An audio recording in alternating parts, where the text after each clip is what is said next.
cruising through these streets, got one thing on my mind. I've been thinking about you since we kissed that first time. Took it slow and we made it right. Bit of me and my perfect type. Put a ring on it now, baby, I might. Man, 3 years and she my whole life. Hey guys, welcome to episode 4, season 2 of the Buskers by the Lake podcast, where we're going to give you guys the inside scoop on some of the awesome performing artists featuring in this year's festival. My name is Lauren and I'm your host for this year. Today I have with me on Zoom the wonderful Helen, aka Majelen. Hey, how are ya? Hey, good. How you doing today? Good, fantastic. We're going to jump straight into it. So Helen, if you don't mind, tell us a little bit about what you do.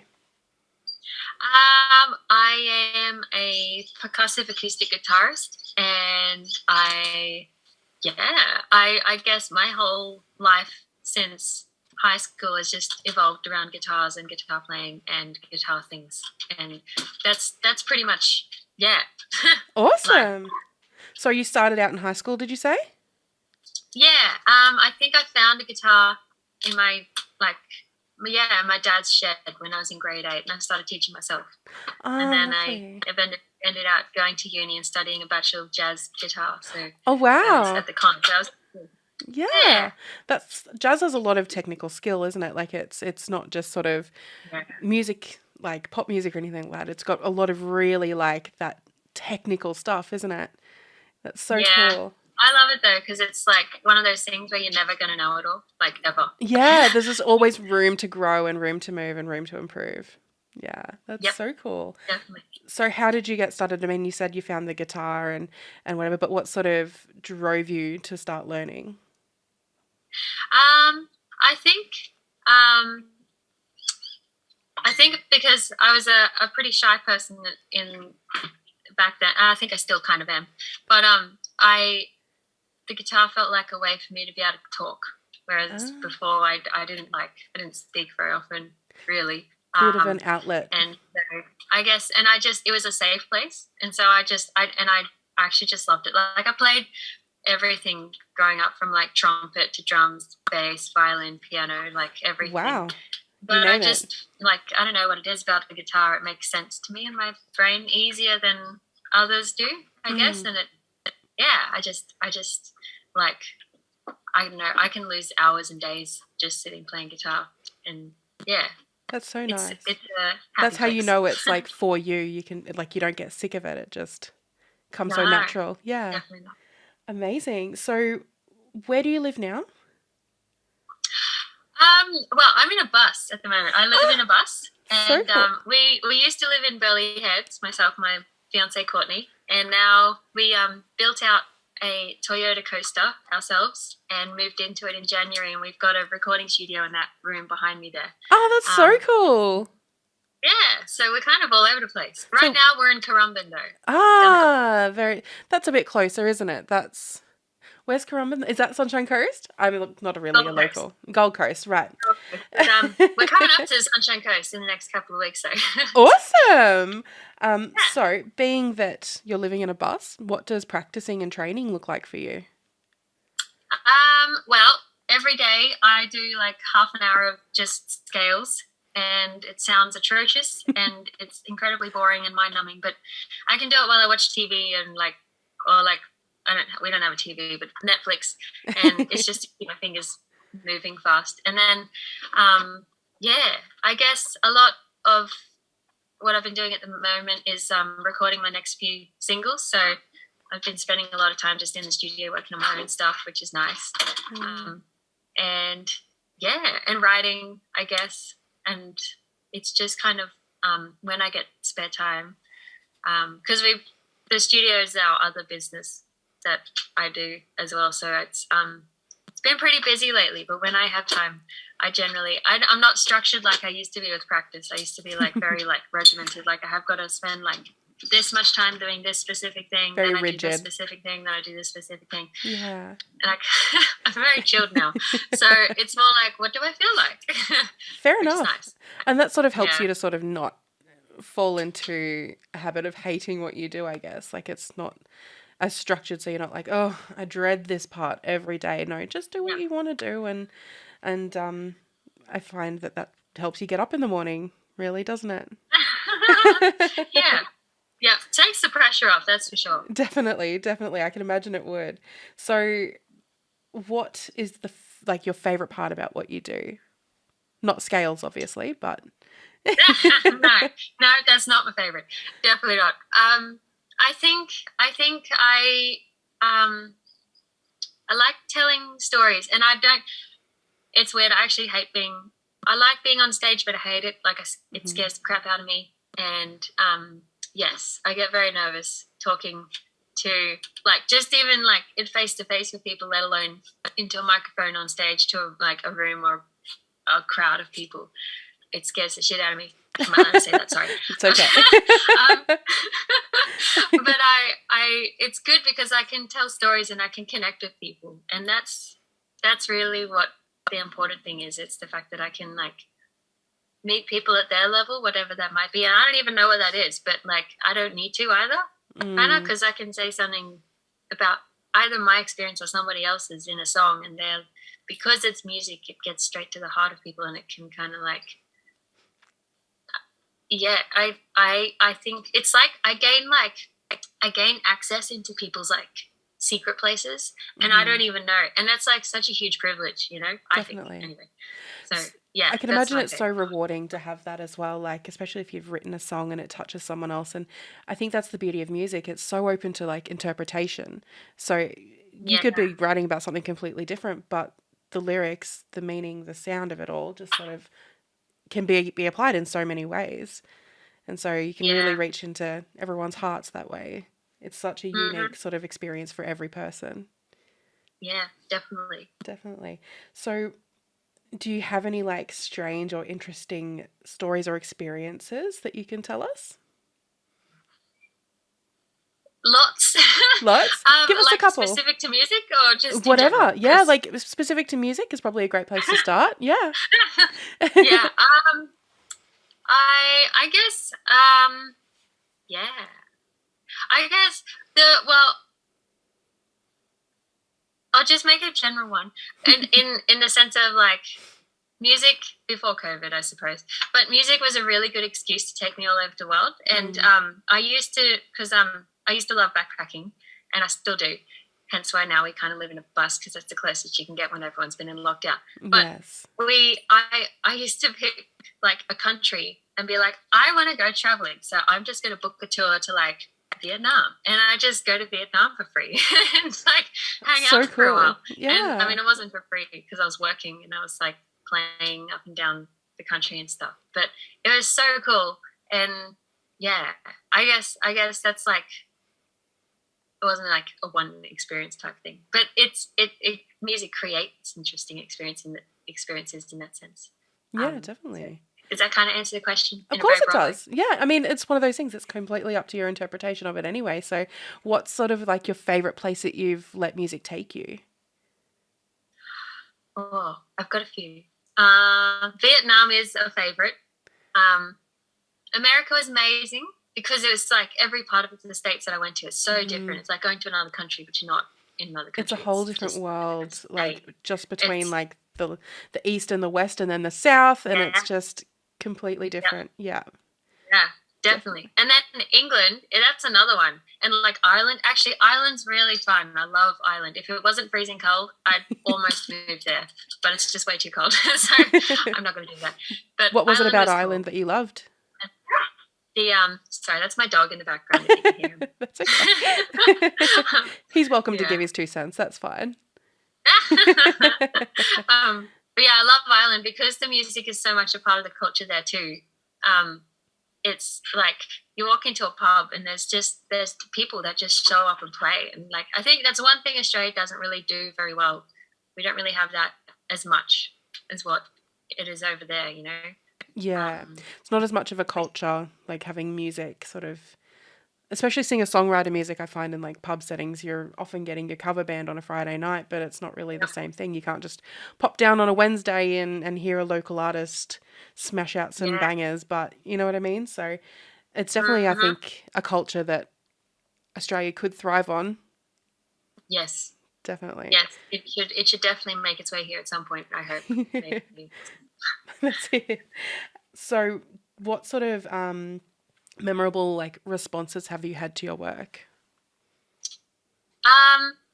I think one of the biggest ones is I've never even met this guy in person, but a man from New York sent me a message a few years ago and said, I love your music. Can I tell you my story? And if you want to, feel free to put it into a song, because I hope it would help. I hope it helps people.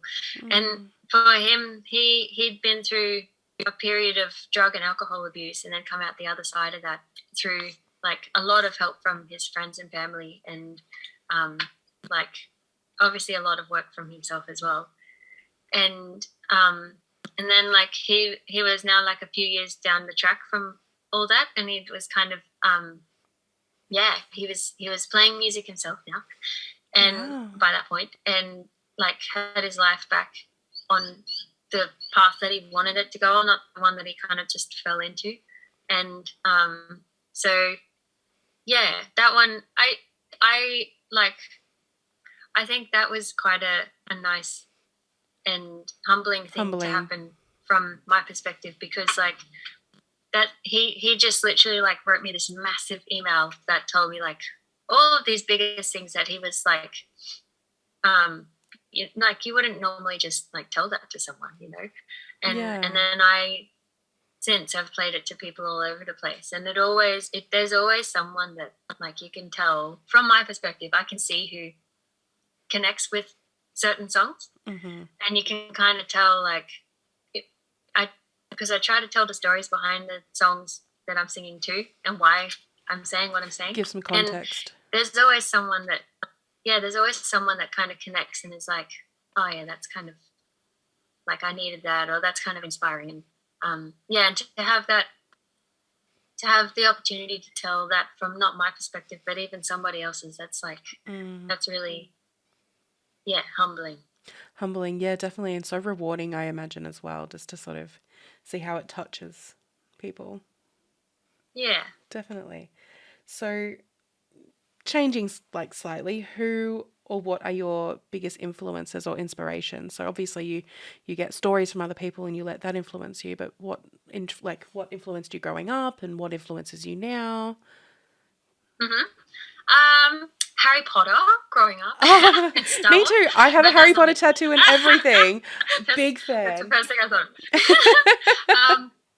But I think my biggest musical influences are probably John Butler, Tommy Emmanuel, and then a bunch of other guitarists, and then Mariah Carey. Oddly enough, I like Mariah Carey, but her early stuff, like her voice kind of changed later on, and I like her early stuff. That was really cool.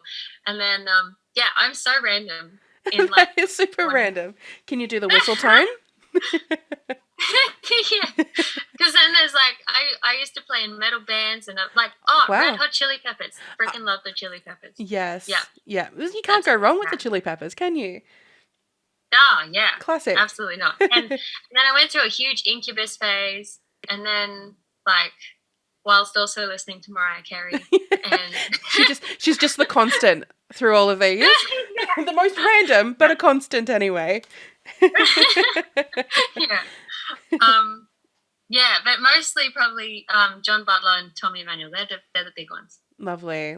So who inspires you more on a modern front? On a modern front? Yeah, anyone who's current that sort of really tickles your creative desires? I guess yes. That's a good question. It's funny because I didn't know that John Butler wasn't modern anymore. Maybe I'm getting old. He is for me, but I also have just for transparency, I have a 19-year-old in the room with me, and she probably doesn't know any John Butler. And it's a sad realization. She's shrugging at me, so. Wow. Okay. Get out of town. I know. Okay, some of Ed Sheeran stuff then. Okay. Because you know Ed Sheeran? Perfect. Okay.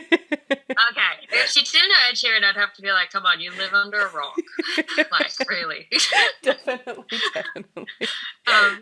But yeah, because of and when it like the way he does live performances, I'd say, because he's quite clever. He's a one-man show, really, isn't he? Yeah. The way he sets things up. I haven't been to a live show of his, but I've seen clips and stuff on like TikTok, and it's just phenomenal what he does. Yeah. Definitely. Super cool. So what's the best piece of advice you've been given?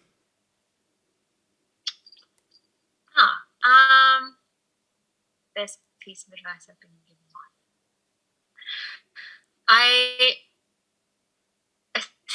I think, did you say lion? Yeah. Sorry, that's corny. I think probably, yeah. When I was little, because I didn't talk very much, I was told by a school guidance counselor, as well as my grandma, to be strong like a lion, not timid like a mouse. And I think I've always tried to live up to that as much as I can. And that looks different some days than it does in other days. But I guess it's mostly about like the fact that every single person has a voice, and that does include me. It does. It absolutely does. I think it didn't. And I hope that by me being stronger, I can also help others to be stronger too. So, yeah. I love that. Like a lion. I love that. And honestly, talking to you, I would never have known timid like a mouse. I definitely get strong like a lion vibes. And I think that speaks, volumes about how you've taken that on board and really lived that sort of as a motto. Thank you. You're welcome. So based on that, what advice would you give it like to someone starting out in the industry? Yeah, that's a good one. I guess a few things. Don't feel like you have to change yourself, because I think a lot of people think they have to be like whatever they're seeing on like social media, or like what other people are playing, or they've got to create something that's like, instead of their own voice coming through, they try to copy other people and try not being to true fit to into themselves. this like little box. like normal poppy box potentially, so that they can get seen, or they can get signed, or they can get just heard in general. But I don't think I don't think that helps people in the long run, because as an artist you kind of do need to stand out. You can't there's not much point trying to just be like everybody else, but it's like life really.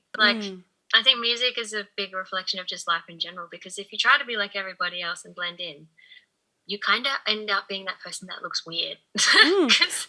Well, you're never going to stand out then, really. Yeah. But it's and you can't achieve much by doing that. And so if you just embrace yourself and be proud for who you are, because the world needs your voice, and that's why you've got it. And so just use it to tell the stories that you can and that you feel drawn to, and don't feel like you have to fit into a cookie cutter shape, because that's lame. And that's really beautiful. The 19-year-old I mentioned just before is making emotional eyes at me. she's really touched by it. So just as a bit of a change, professionally, what is your goal, or are you already living your goal? Yeah, I think I am in some ways. And it's taken me a little while, that's for sure. But it's a journey. Yeah, it's definitely a journey. And I think my goal is to I'd like to tour Australia. I'd like to tour the world again. And yes. Just but better and bigger. And I'd like to do a lot of things. I'd like to continue to record and release music, but on a more regular way. And I guess the studio, Lion Dance Records is what it's called, is a big part of my goal too, and helping other artists to get their music out into the world the way they want it to be, because that doesn't always happen very easily sometimes if you work with the wrong people. So we try, myself and Courtney, try to do our best to make sure that artists get their music out into the world as authentic as possible. I love that. That's a big part of the goal too. But yeah, I guess I just my main goal, I'm a bit vague with my own stuff, but I'm just like, I just want to play all over the world and play big shows and help people have fun. And No, I love that. I think that that's so wonderful. It's sort of, you know, there is so much that you can do with that. But goals aside, what is your fantasy? I've got many, but my my one that is kind of attainable, I think, definitely attainable, is so the other half of my life, when I haven't been playing music, I've been traveling around the world, riding horses and training horses, and working as a horseback trail guide. So my fantasy life has always been to have a fully sick-ass recording studio on this massive property where I've got horses and amazing chickens running around and all the animals. The farm life. And I love that. And it's like 5 minutes to the beach, so I can just go for a surf or swim whenever I feel like it. And but then I also so I got this beautiful life, and then I just jet off on a plane and go traveling around the world when I feel like it, and go on tour and I think that's my fantasy too. I'm just such a rock star. Yeah, totally. No, I'm not. I love it. That's what I want. That's awesome. Not the drama. Well, it's been such a pleasure talking to you today. Before we go, do you want to just plug a little bit about yourself, what's coming up for you, and then maybe tell us where we can find you on social media? Sure. The next little while coming up for me is I've got a bunch of singles that I'm working on at the minute, and they're getting close to getting finished. So I'll be having a heap of music come out the later half of this year, which is exciting. Yeah. And there'll be some shows are also around those releases, but I haven't gotten them organised yet, so don't ask me about that yet. And then, you can find me at Majelen Music online, so Majelen Music, or at Lion Dance Records, not like the lion, but like the lion dance. Lion, not a mouse. Yes. Amazing. Well, thank you so much. Oh, sorry. And I just realised Courtney's saying in the background, I am actually playing a few important shows. One of them is Buskers, so everyone should come to Buskers because it's an amazing festival and everyone should be there. We're so excited to have you. Yeah, I'm excited to be there. I think it's great, and I think it's awesome to support so many artists in one place. It's awesome. Definitely. And the other one is Springtime, which is on the Gold Coast, at Surfers Paradise in September. Awesome. Busy few months for you coming up then. Yeah, we've got some stuff happening again. Thank you that COVID is gone. That's nice. Well, thank you so much for joining us. We're so excited to see you at Buskers. We'll be sure to come over and say hi when we see you. Oh, please do. Definitely. All right. Well, thank you again. It's been such a pleasure talking to you. You've been such a light, and definitely get the lion vibe, not the mice vibe. Oh, good. I'm doing all right then. Well, thank you so much. Thank you very much for chatting with me. Appreciate it. Okay.